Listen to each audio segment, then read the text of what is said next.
Good morning. Good morning. Hey, good morning. Good morning. Edo? He's I muted. can't hear him. He's just smiling. Welcome, everyone. Another episode. Yeah. Can you guys hear me now? Yeah, we can. Welcome, Yep. everyone. Another episode of the Turning Point. Today we have a special guest. For some reason, I'm hearing the intro here, but I think it's sorted out now. Still hear the intro. That's kind of crazy. God, I Okay. swear to God, these I hope like it's last so- 3 weeks, man, we've been having issues with our intro. That's good. That's That's good. funny. Yeah. You know what? Let me just go ahead and Oh, speak. anyways, Matthew. we have a special guest today. Yeah, Matthew. Go. It's a pleasure to meet you. We spoke very briefly. I already love the way you think. Matthew, can you please introduce yourself to the audience and let everyone know what you're about, what you do, and just spill the beans for us. Okay, so I'm obviously Matthew, and I do spiritual work, and that's been my life's passion for a long time. But I also got interested in blockchain and cryptocurrencies back in 2017. A friend of mine, Bitcoin Birch, reached out to me, and he said, "Hey, you got to, you got to look at this thing." So I got involved, and then I found out about XRP. And as I built the ministry throughout the years, I got aligned with Eduardo and Jimmy Valley and a couple other people. And so far, I see a lot of potential, and that's why I'm interested in this space too. Well, it's an absolute pleasure, man. The more, the merrier. So, yeah, Edo, we got you back now. Just want to make sure that you're not having any connections, issues with your connection. Anyways, I think we have so much to talk about. Since our last discussion, a lot has certainly transpired since Trump administration took office. And before we begin, I do want to, give some information to people for them to be aware of some developments I think that deserve a real close look at. And one of the most intriguing moments for me was when Trump was standing in the Oval Office with the CEO of Oracle. You guys are familiar with him. If you're not, I encourage you to do your research. This is a gentleman who has very close ties to the Central Intelligence Agency.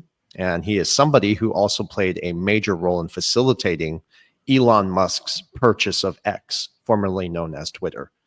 And I know Elon Musk was really the face of the acquisition, but his involvement, the CEO of Oracle, was really taking place behind the scenes, went largely unnoticed. And what they were discussing, in my opinion, was a little bit disturbing. And they were talking about AI, and I have to be very careful what I say here, but the mRNA in that meeting.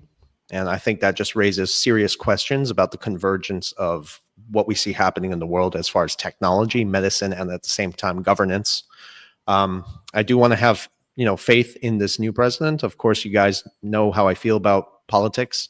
I don't want to go down that rabbit hole right now, but it's just something I really want everyone to, be aware of, something that I noticed. And I think everyone just needs to keep that on your radar. But I'll leave that alone for now. And as far as crypto, some very exciting things are happening. 2025, I think, is shaping up to be the year for regulation. This is something we've talked about largely on this channel together, the four of us here. We've anticipated this, and if you look around, it's really the institutions that are now preparing gradually for the mass adoption of blockchain technology. We also talked about the deregulation of the banking system, and that is now beginning under the Trump administration, which is, of course, paving the way for all of this to occur. And there are some articles from Wall Street that they've already been positioning themselves with key players, forming relationships with the other banks and regulators. So again, just so much going on. The regulatory frameworks are aligning with the Basel III regulations, the IMF and their directives, the ISO compliance for protocols for blockchain networks like XRP and XLM, and of course, many others. I don't want to take too much of the time, but there's just so many regulatory advancements that are now setting the stage for institutional money to actually pour into the crypto markets. We can look at even the M2 money supply that's continuing to grow. And naturally, we can expect liquidity whether it's fabricated liquidity or using these use case technologies for liquidity to begin to flow into these suppressed asset classes, including commodities, resources, and of course, financial technology. And last thing I'll leave here is historically during economic transitions, capital does not disappear. It just shifts from overvalued markets like the stock market. And this is something Matthew will be able to talk about with DeepSync. And it typically moves into suppressed assets like what we see happening now, the emergence of stable coins backed by hard assets on the XRP ledger. It goes into suppressed markets, so commodities and financial technology. So we're seeing a shift towards value. And of course, this is a very exciting time for people who are holding these altcoins and of course, XRP. So I'll take a pause and let Matthew speak on the stock market and the economy. Well, I don't have a lot of opinion on the economy in general, other than with technology. If in a free market, and you'll hear a lot of people mention this, like Jeff Booth, I think is an expert of this, how everything will naturally gravitate towards the cost of production. Sorry, my 7-year-old daughter is trying to call me. So everything's going to gravitate towards the cost of production in a free open source market. So you see what happened with ChatGPT. Now you have O1, you pay a subscription for, and these guys are spending billions and billions of dollars building this out. And just a few days ago, they released DeepSync. And DeepSync they released for less than $5 million. And it has all the capabilities and capacity of the ChatGPT O1 and probably even more that we don't even know about yet. And so if that were to happen, and it did, that is an indication of a sign of free market economics breaking through, which is a good thing for us because that actually increases our wealth, right? And it decreases the costs of the things we buy at the same time. And we haven't seen that much throughout history because everything's been controlled. Good point. Basically, convenience. That's essentially what they're selling. You see, what I like to notice is that how they do this very through convenience, and then they push these things upon us without people getting to vote for this. Guys, I have a very, I'm very worried about AI. I see what they're doing here, and they're bringing this in very slowly. But you're not wrong, Matthew. Would you like me to call you Matthew or David? I apologize. I should ask. Matthew's good. Thank you. Matthew. Okay. Well, I know for a fact that we are in the early stages of an AI war. That's just getting started right now. I'll put some links in the description later on where, any of you guys can go watch a very interesting article and watch this very interesting video of this gentleman talking about how AI wars are just getting started. And how this is now being integrated into all our lives, every aspect of it. So it's just something we need to be mindful of because I think as AI continues to take jobs, people become more lazy. And as you can see, the consumer dependency is beginning to increase. And that's really what they want. It's welfare. They're trying to push this upon us. So I want everyone to be aware of the dangers of AI as well, even though it can make our lives more convenient. David, Edo, you guys are welcome to speak. So, I like what you said there, Matthew, about the change in the marketplace, because, for me, I've been watching the markets for quite a number of years as well. Now, I know even in this digital asset space, and I'm sure NVIDIA is getting a little bit from their investors right now.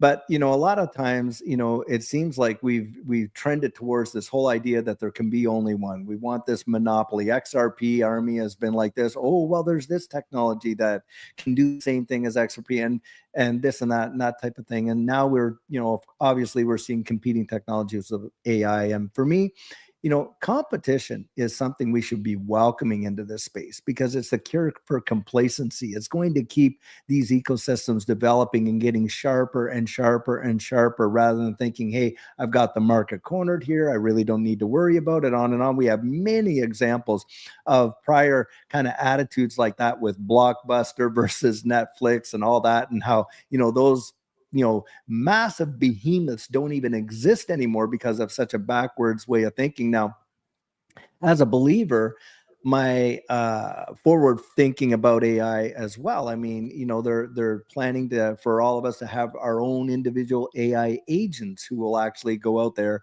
and conduct business on our behalf, even to the point of maybe taking care of our monthly bills and all this kind of stuff. And you know, we've seen many transitions in the past as we've evolved into the kind of economy that we have now, which is a debt-driven economy. Let's be honest, the debt market is what is the beating heart of all of these markets. Central banks consolidating control. There's zero doubt about that. Leading eventually to maybe the fulfillment of some, you know, prophetic things that we have seen. But from my perspective in this way, you know, there's this, I'll throw this out there. There's this thing that says the wealth of the wicked stored up for the righteous. And in a way, I kind of really do subscribe to that. I mean, I'm a faith-based investor. And, you know, when you think about that, hey, you know, and I share this a lot, that, you know, biblical definition of faith is the evidence of things not seen, but hoped for. Anyone making an investment is hoping for something they haven't yet seen. I mean, that's a fact, Jack. And so, you know, there are principles that you can translate. Now, I've oftentimes said, look, I'll be a part of this space as long as they're not putting anything in me or on me. So in that sense, Versan, I certainly share your apprehension about where AI is taking the wide world. But there is a point where we could really benefit from, you know, being involved in this space rather than just avoiding it altogether and just unplugging, as it were. I mean, and we can reach, you know, so many and stuff like that as well. But I do think that we are going to see some major monumental shifts even this year into next year. We've got FIT 21, you know, Financial Innovation and Technology for the 21st Century Act. And I always bring up the point that, look, you had 70 Democrats right in an election cycle in the heart of it cross the floor to support that Republican-led bill. Now we got a Republican Senate and we got a pro-crypto administration. I think that that's going to get literally resolved very, very quick. And we will probably see some sort of regulatory clarity in this space that is going to cause a lot of the institutions that could not touch this space, you know, and have been biting at the bit to get in. I think that regulatory clarity piece is one of the dominoes that has to drop before we really start to see the outside of just sentiment, but utility driven appetite for this space in a big way. And should that translate like SAB 121? That's another thing just been repealed, where banks could not custody these digital assets. Now they're going to have opportunity. How long do you think it's going to be before they actually start offering products, you know, to retail, to certainly to institutions, but to retail, that, hey, you come in, you custody these assets with us and we'll give you some sort of a staking reward. Who knows? But I do think we're on the threshold of seeing a lot of innovative change come for certain. Absolutely. Edo, what are your thoughts? I think nowadays we can still use AI wisely, and that can help to offload a lot of the work that we do, especially me as a content creator. I actually leverage that for my business in my advantage. But what worries me most is the amount of jobs that are going to be wiped out in the next 5 years. I think we are not prepared for what's coming.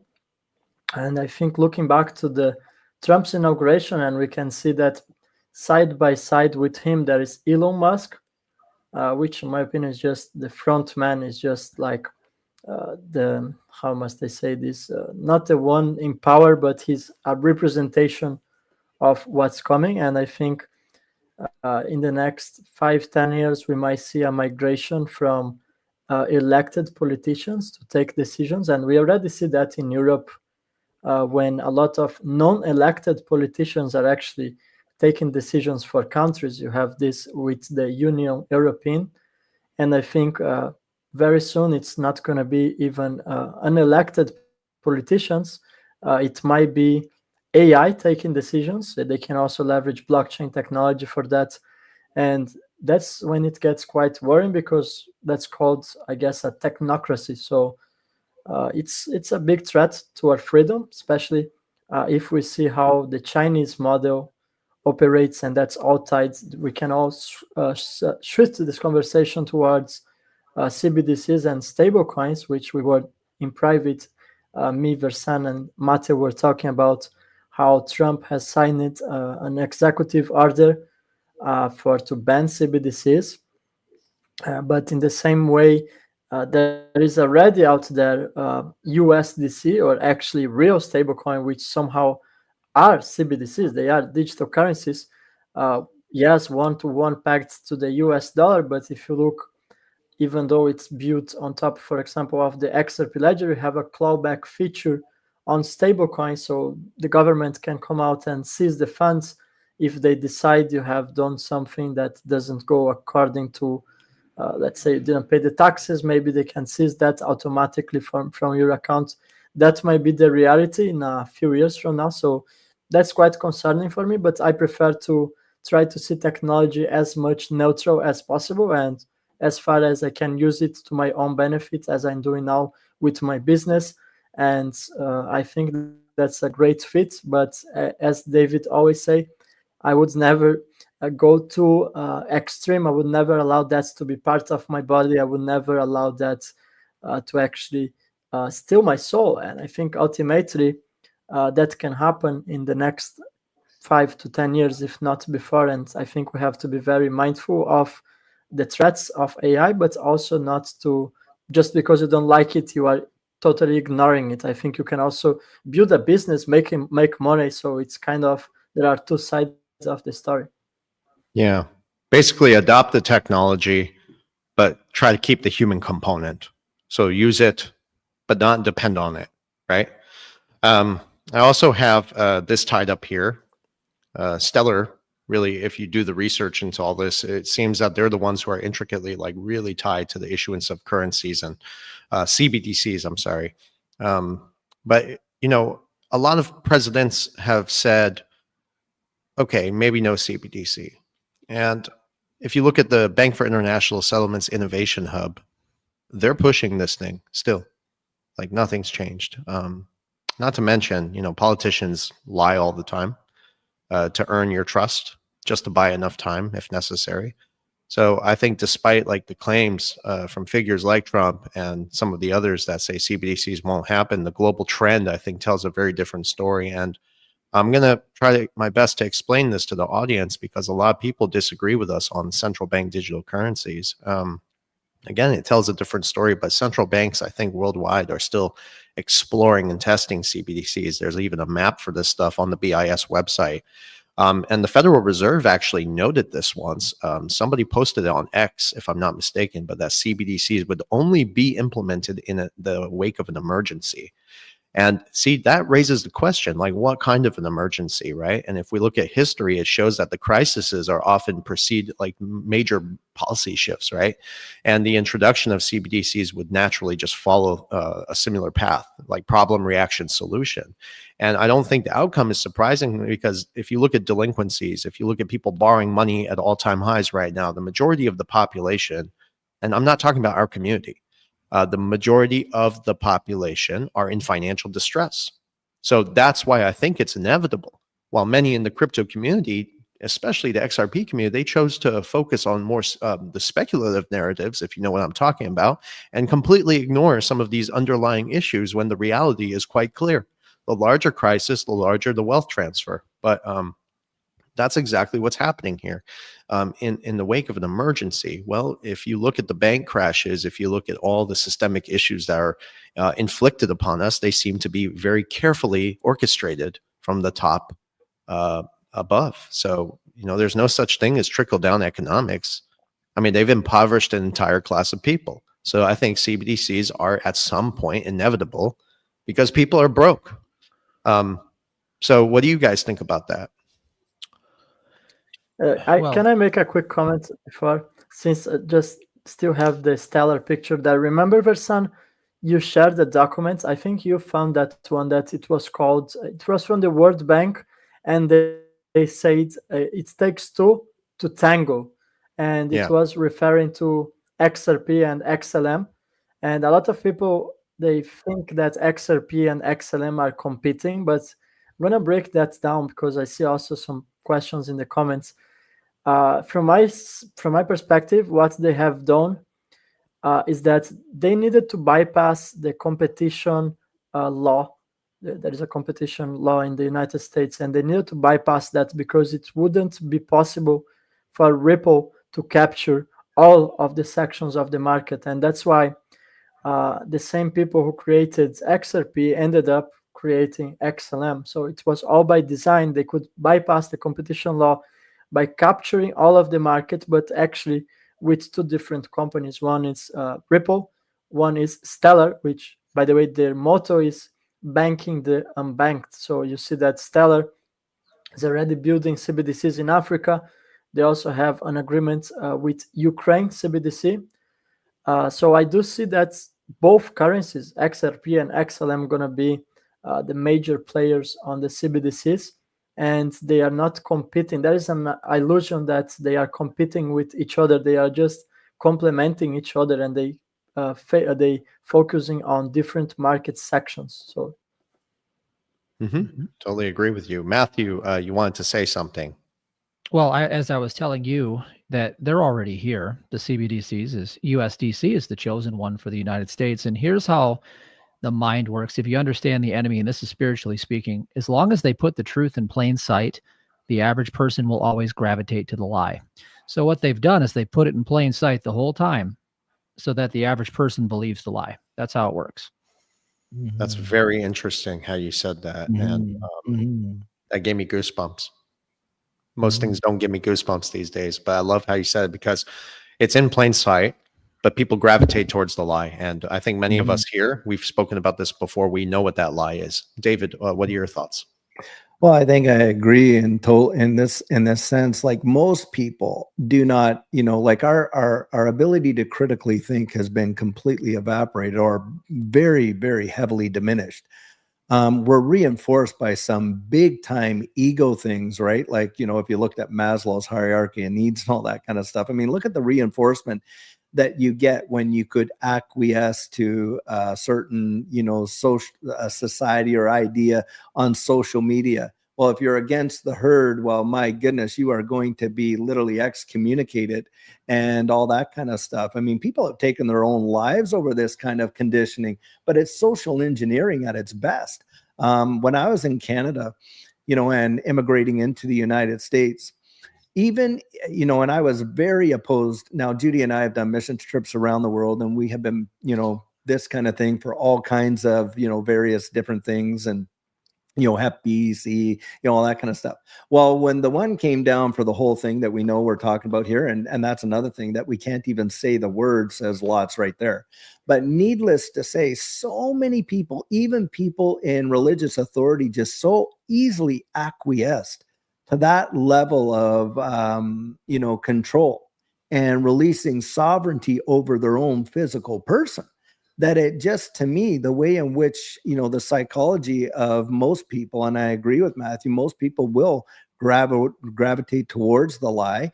And, they will believe that this is a good thing. This is going to solve so many problems. And by the way, in practical terms, it probably will. Let's be honest. In practical terms, it probably will. But what will it also do? Well, it will diminish our individual sovereignty. And it will make it that, like I used to always think when I was a federal officer working the underground economy, and, guys know what I did for a living for all the 25 years working for the federal government there in Canada. I remember when I was investigating that, and I'd be thinking, how on earth are they ever going to make it so that, great and small, rich and free, and how are they going to create a system? Because there's always been a underground economy. Well, when you bring CBDCs into the picture, where, every dollar issue or every monetary instrument, let's say that, issued by the central bank can literally be tracked from the point of creation to every little thing and in indivisible terms, where you can program your monetary policy right into the monetary instrument. Well, that's a level of control that they have never, ever had. And boy, oh boy, are they lusting after it like crazy. And it would be a whole lot easier to influence a population that has had a diminished level of critical thinking, the discipline of critical thinking reduced. So much so that, they would be reinforced. The positive reinforcement of public adoption of it will be phenomenal. And I do believe that we more than likely will see some sort of a crisis more likely a manufactured crisis. If you looked at the Dow, Matthew would probably know this really well, on a 100-year chart, it is absolutely terrifying to look at, really. And because we're in for some heavy duty correction. There's going to need to be a solution. I always love to say the people that lit the fire are the ones that are going to show up with the hose, right? They're going to be showing up with the solution, the ones who created the problem. And who is it? Well, primarily, I think it's a lot of central banks, but beyond that, it's what's behind that? What is the ultimate goal there? And this is where I do see, like, there's definitely a plan that is being fulfilled right before our eyes, that has been in motion, not probably for the last 100 years. I really do believe that. Honestly, I do. And I just think it's a matter of, waiting for these opportunities and fruition for these things to come. Have there been roadblocks to their plan? Yes, there have been. Have there been things that have slowed down? Yeah, that's true. But the ultimate goal hasn't changed. And it is a one world system, a system where you have, one economy, one currency, one central authority, one. And that's what I see coming eventually down the road. Now, how soon we'll get there, who knows? But yeah, I mean, we have to occupy, right, until we get there. That's kind of how I look at it. I totally agree with you. Yeah. Yeah. I think the next Black Swan event, that's really why we called ourselves Black Swan Capitalists, is because we believed the next Black Swan event that is yet to be seen is really in the banking sector. People don't realize that the pandemic is going to be a direct result as to why this banking crisis is going to accelerate. The fact that people were forced to work from home, all these delinquencies started to pile up on top of each other, all this unbacked exposure, this leverage, and that's associated with all the office space that is now vacant. Right. They can't be turned into apartments. So wait until those margin calls begin to come. And we're going to start to see people default like you've never believed. At the same time, while defaults are already at an all-time high right now, and delinquencies.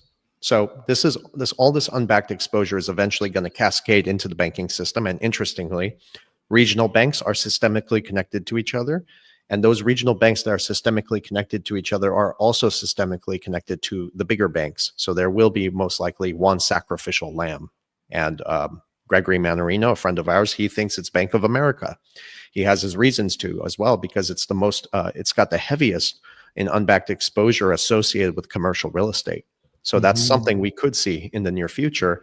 And of course, that would help them further consolidate the banking system, David, to which you said one world bank. And I think, I know you mentioned the one world currency, but I do believe the new financial order is not really about one dominant currency as we're seeing right now. It's more about these complementary systems, again, that are targeting those different niches in the global marketplace. The ISO compliant technologies, I think, are central to that shift. So I think it's more about, for the 1% and 2%ers, but it's not about competition in their eyes for them. I think it's about the collaboration, as we see with Ripple and Stellar, hence what Edo was talking about. They play a unique and very complementary role in the framework, to which is now being revealed very slowly. But to tie this all together, I think it really is we're going to see in due time the emergence of a basket of reserve currencies, because that actually aligns perfectly with the new financial paradigm. And our research, to a degree, it consistently supports this conclusion, because these technologies, some of them do have their real world use cases, and they're already working with those largest financial institutions. At the same time, here they are touting Bitcoin, and Bitcoin continues to be marketed heavily to the masses. And I see a trap being laid out, obviously, but while people are distracted. Yeah, I was going to say, just today, I think I read an article where Tether just minted 500 billion out of thin air to go out there and watch and see if you don't see a big bounce in Bitcoin's price right quick. Well, that means everyone needs to buy right now, because typically, I mean, the markets, when they're red, that's when we're buying, we're shopping. If you look at the fear and greed, it's at 55 right now. So if that really just occurred, that's news. Edo, you need to put a tweet out about that, including you, David. But that means everyone should be buying right now. Yeah. Yep. Edo's going to put a tweet about this later. I already put the tweet. I already put when I saw great. they minted, and actually the bounce back already occurred because they minted it, and couple of minutes later, 40 minutes later, we see Bitcoin coming back to $100,000. It's not on their interest to actually drop the price now. And I made a comparison that USDT is like the Fed, and BTC is like the fiat currencies, and XRP is like the gold. You know, and I think that makes a lot of sense. And I think we can also make some comments, and it's actually the title of my video on YouTube. I don't know what the title you guys have chosen, but I was talking about the executive order from Donald Trump when they are planning to do a strategic reserve of digital assets and a stockpile. And before we actually get on that, just for the audience to understand, the stockpile is basically an accumulation of Yeah, please go ahead. I think David, I said please. 500 billion. I meant 500 million. It was $500 million. They minted $500 million, not 500 billion. It wasn't $500 billion. Okay. $500 million? Yeah, it was $500 million. And I'm like, important to clarify that. Yeah. Okay. Yeah, no, okay. Yeah, well, they did do it. Yeah. Please Thanks continue, for Edo. that. You were speaking. Sorry. Yeah. So basically, the stockpile is just an accumulation of digital assets by the government. So if they seize from criminal activities, that means that ends up on the dominance, in this case, of the US government. And when we're talking about the strategic reserve, it's actually the government is deliberately acquiring digital assets. So that's the difference that I saw a lot of people asking. But the main point is that there was no mention of BTC on the strategic reserve or on the stockpile, on both of them. And that has triggered a massive war on X from the ones that are BTC maxes. They only hold Bitcoin. They don't really believe in crypto.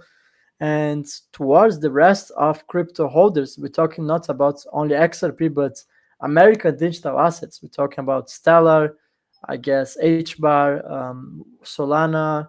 What else I'm forgetting here? Well, there's a bunch of them. And somehow it's very interesting that I think that's all tied to the XRP Escrow, because it's speculated that XRP is going to be one of the main assets, if not the main asset, on the crypto reserve and also on the stockpile. And I think that's tied to the SEC lawsuit, because think for a second, what digital assets should be on this basket of currencies? Well, it should be a regulated digital asset. What happens to be the first regulated digital asset on the entire crypto space? Well, that's also XRP, as a consequence of the SEC lawsuit, with XRP not being a security. So I think that explains why in 2017 we had a massive crash of XRP when they dropped the SEC lawsuit all the way to 17 cents. There was panic. I bought my largest bags of XRP at 17 cents back there. And the fact that the Fed, I do believe the escrow was actually acquired. A portion of the escrow was likely acquired by the US government. I think they did that OTC off the markets to not move the price. And I remember I was tracking down the wallets back there, and the 0.1% wallets were accumulating.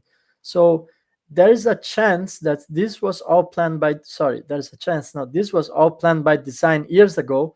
And the way they did that is make a lawsuit against the digital asset that is the chosen one.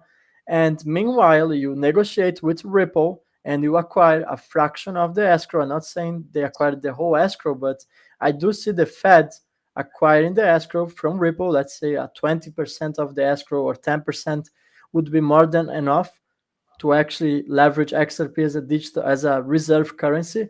And that's likely the reason why XRP is set to be included on the stockpile. So that's my thoughts on this. Yeah. And if, some of those who are new here and need a deeper understanding, I certainly encourage you to check out some of our older videos that David, Edo, and I have done together on the turning point, and of course some of the other videos. But we've broke a lot of this down in detail. I think the XRP escrow is probably one of the most fascinating conversations in the crypto space, because for many reasons. But personally, I've always believed and strategically, thought it was always allocated for significant players in the financial system, hence to what Edo said, such as central banks, maybe the Treasury Department or other major financial institutions that are operating beyond the public's purview. There are people in here who speculated that escrow was really designed to release XRP and gradually flood the market. And that's not the truth. It's not accurate, actually. The purpose of escrow was always, it's really simple to understand. Yeah, it's a very powerful mechanism, and it was designed to provide liquidity to the XRP ecosystem as the adoption continued to accelerate. So its release is always aligned with the growing partnerships and the real world use case that XRP happens to support. So the design is intentional, and it ensures, of course, that XRP enters the market only as the demand continues to rise, and that keeps the ecosystem stable and, of course, efficient while fueling global liquidity needs. And that's pretty much it. So, as the system continues to shift towards the digital landscape and we see more of this adoption, it's clear XRP is playing a critical role in all this. It's no coincidence. Because XRP is also the only regulated digital asset. That's why it went through the lawsuit to begin with. But as the demand continues with RLUSD, for instance, the first digital dollar on the XRP ledger, that is going to require significant liquidity. So it makes more of the escrow mechanism even critical to supporting the expanding ecosystem, et cetera, et cetera, et cetera. I can go on forever. Sorry, guys. Matthew, I haven't heard from you in a minute. So I'm taking it all in. You guys are the experts in the crypto space, so I'm loving it. I did see that Ripple just has a money transmitter license now, so it's kind of obvious what the intent was and is, and that's where it is heading. Yeah. And I remember Jimmy Valley told me on many occasions, it's basically set up from the start to move the money around the world. That's what it's for. And that's what it's going to do. I believe it in my heart. Yeah, you're spot on. And Jimmy Valley's got a lot of insight. I texted him the other day.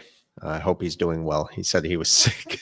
I noticed everyone's been getting sick. Any of you guys got sick this year or no? Not yet. Not yet. Oh, the kids. Yeah. It may be going around, but it's going right around me. Well, it's funny. Yeah, I haven't gotten sick. The last time I was sick, which is funny to this conversation, Edo, is that remember the last time I was sick, I did the XRP Escrow talk. Yeah, and he was somewhere, like, but I was really sick. watching this video back then. He was sounding very sick. I think he even lost like 5-6 kilos. I don't know how much that in pounds. And he gave the best explanation of the escrow that I ever seen. So next time you are sick, Versan, please make sure you come live.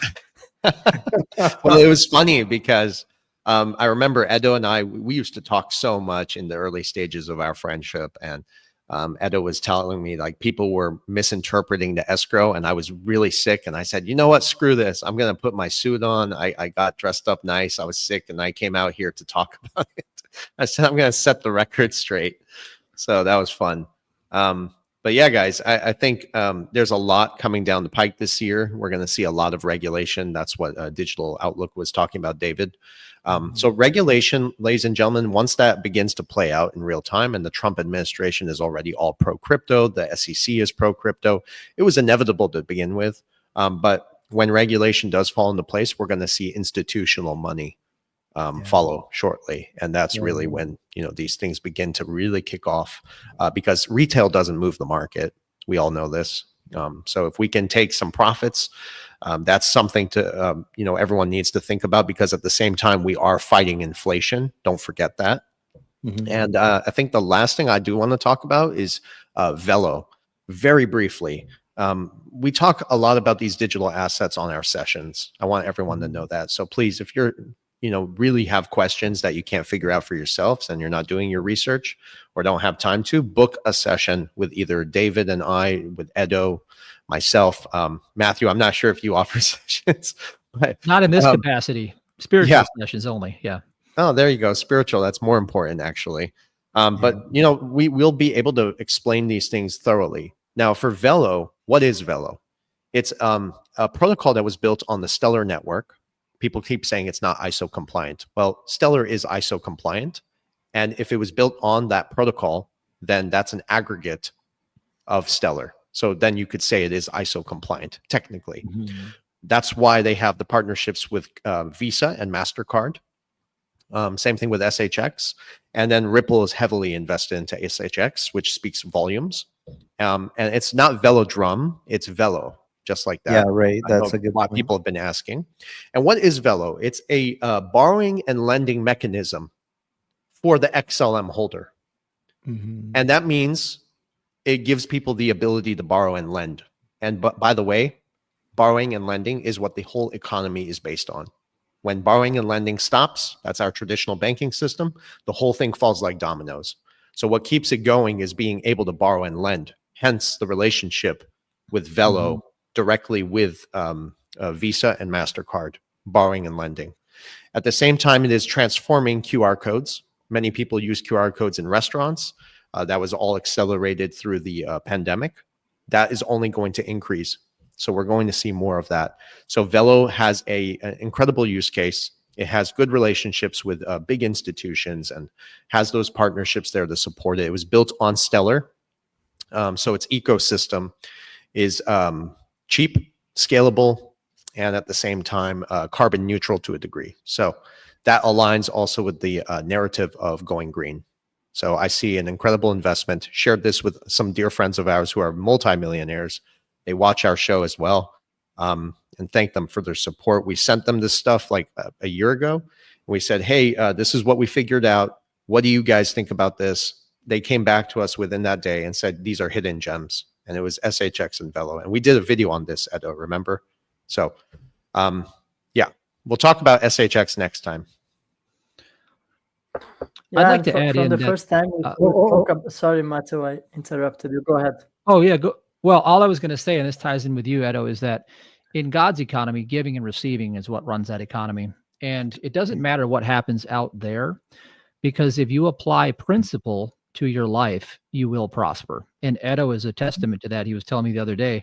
So my main message is simply that if you just get in alignment with understanding that what you give is what you get to keep. And so this whole hodl mentality is anti-prosperity. And if you understand that what you give is what you keep, if people would just adopt that, it would go much better for everybody.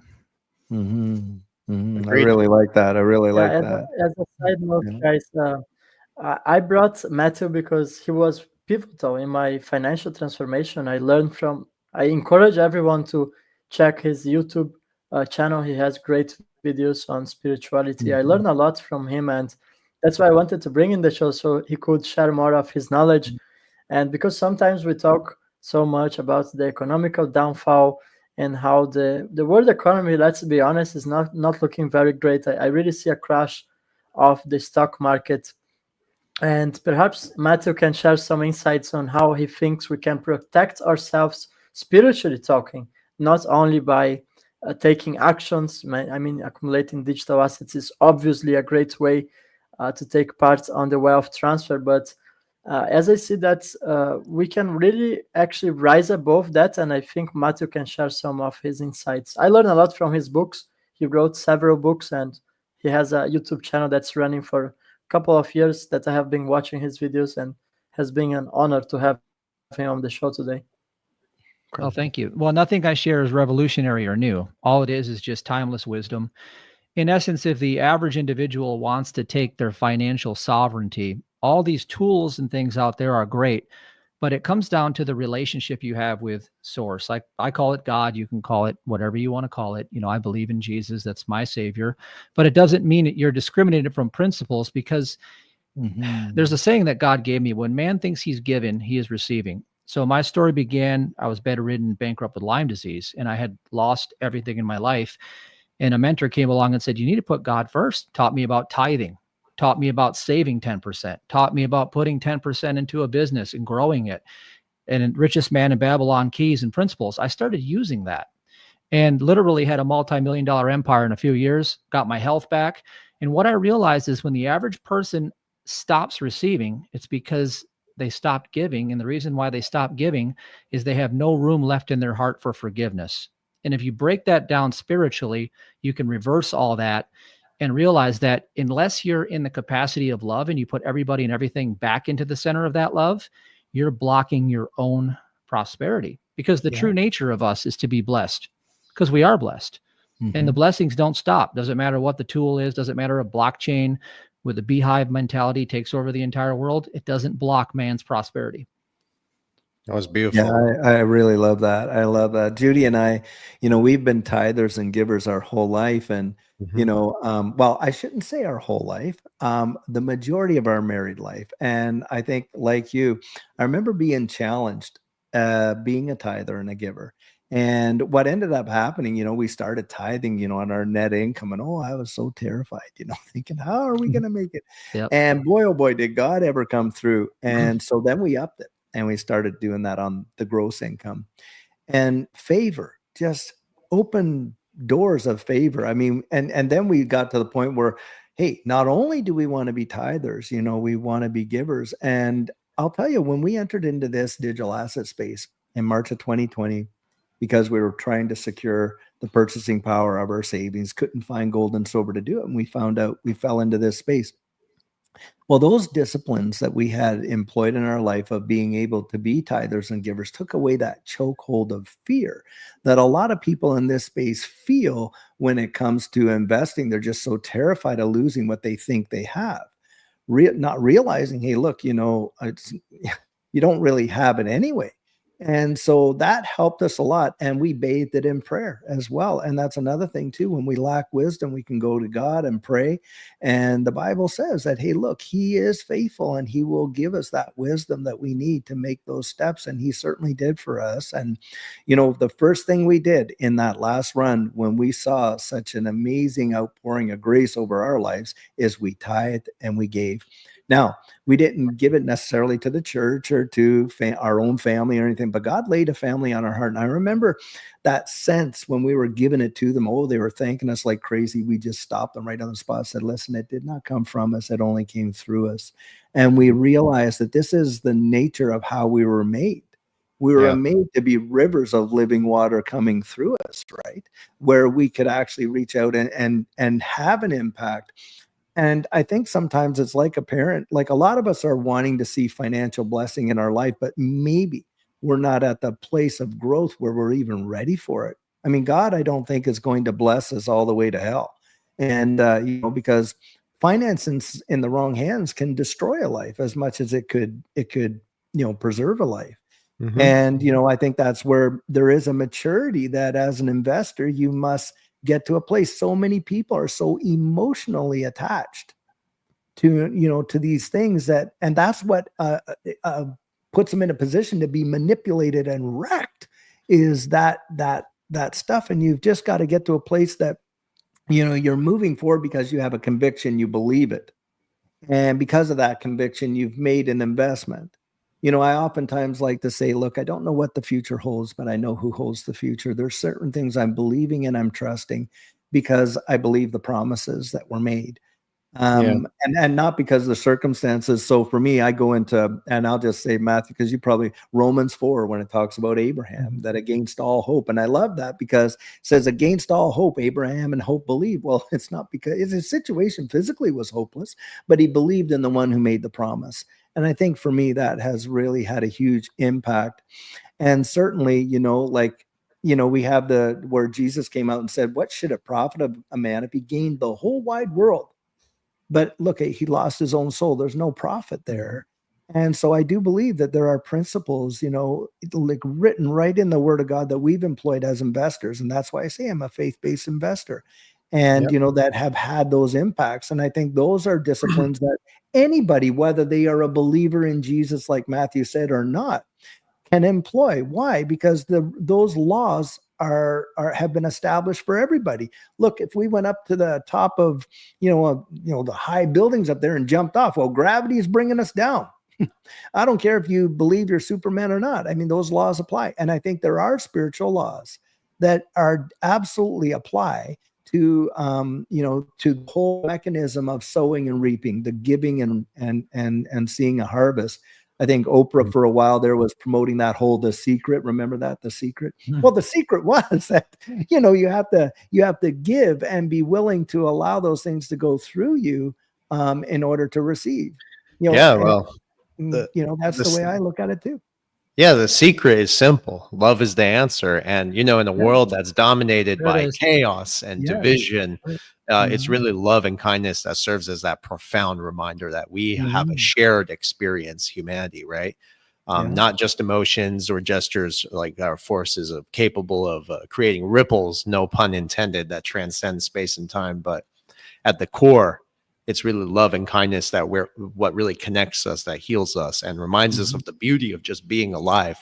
And you know, even the simplicity of kindness in my life, I always show kindness to people. I was raised that way, right? And kindness is something that's so, I think, underestimated in its ability to change lives. Even a smile, something, a nice word to somebody, right, or a small act of generosity could not just have a profound impact on yourself, your own soul, which feeds it, but on others as well.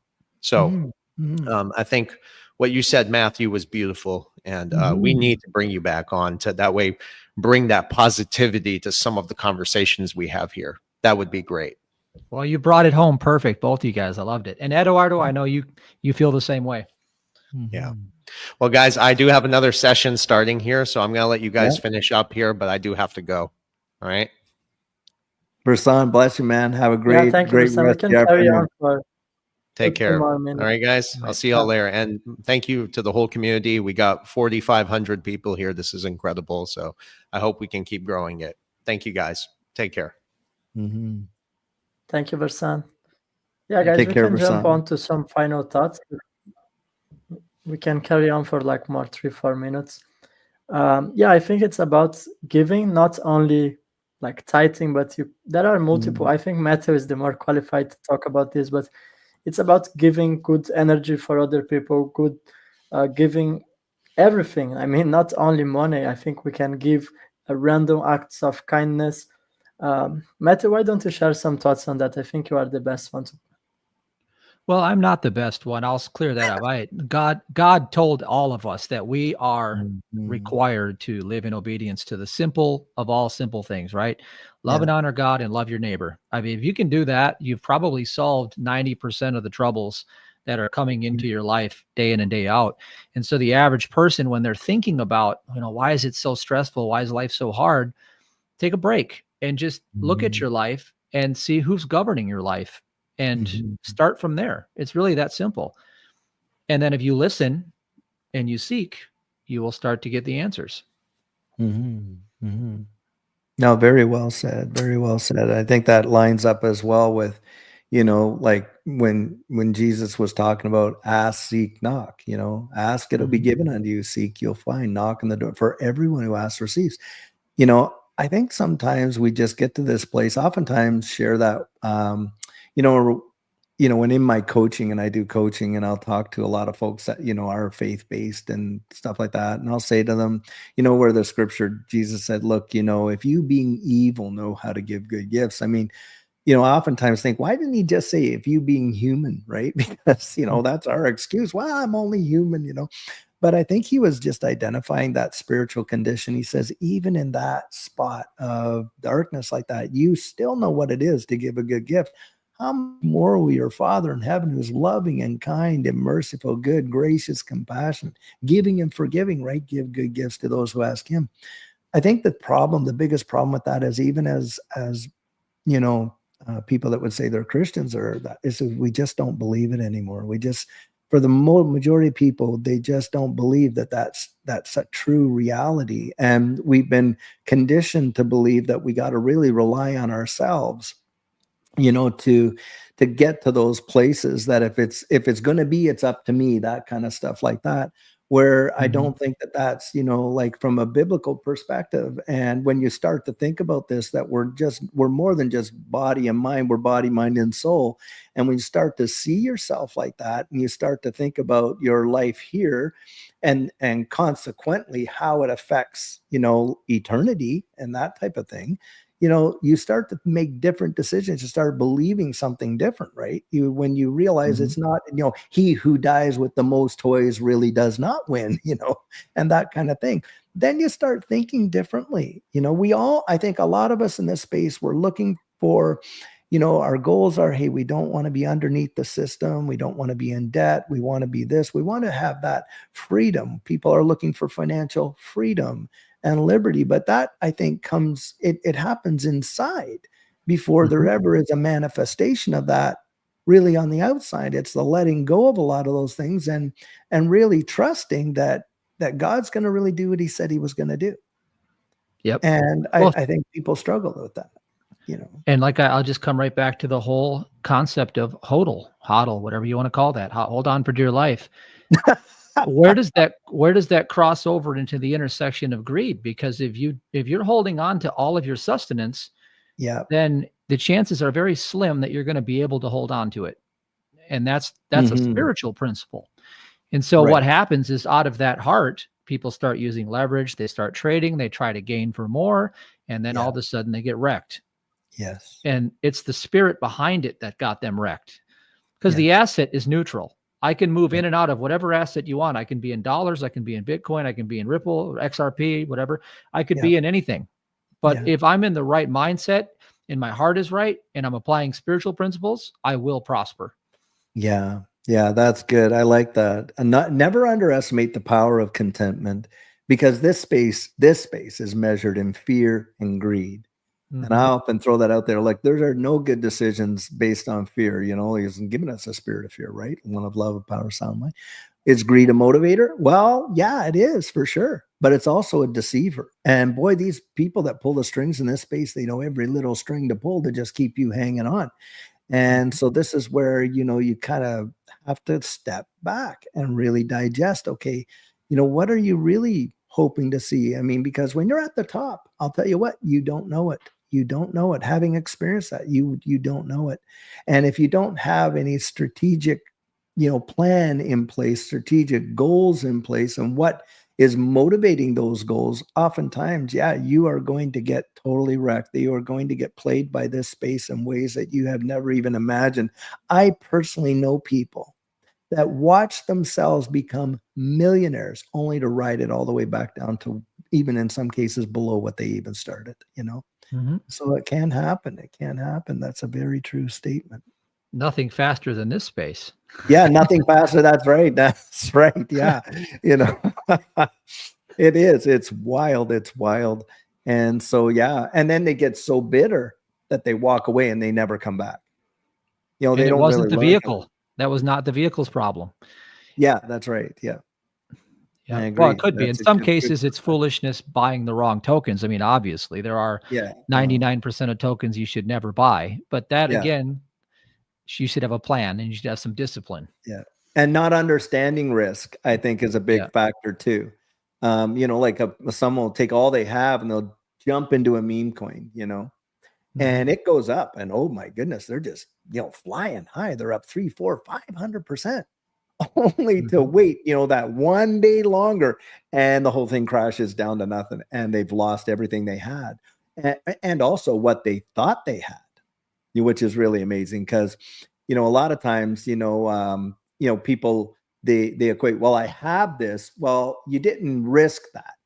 Your portfolio is at whatever this number is, but that's not where you've lost. You've lost when, you've lost what you put in, and that type of thing. And so, there is a total psychology, to the market. There's zero doubt about that.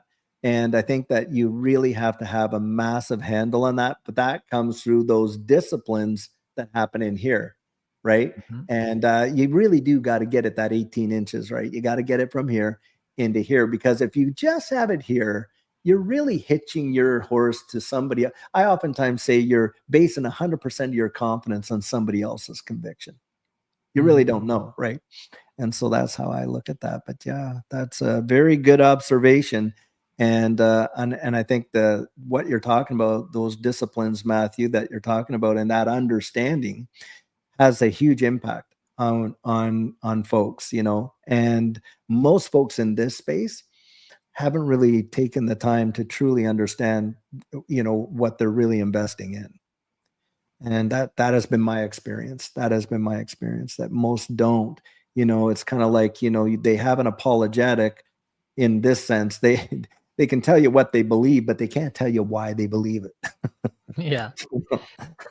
Yep. You know, that kind of thing. Yep. They are speculating, period. Yes. Right. Full stop. Yes. Yeah. Full stop. Yep. That's true. Edo, get in here. Say something before Well, we guys, wind thank this up. you for the insights. We are 60 minutes already, so it's literally the final thoughts.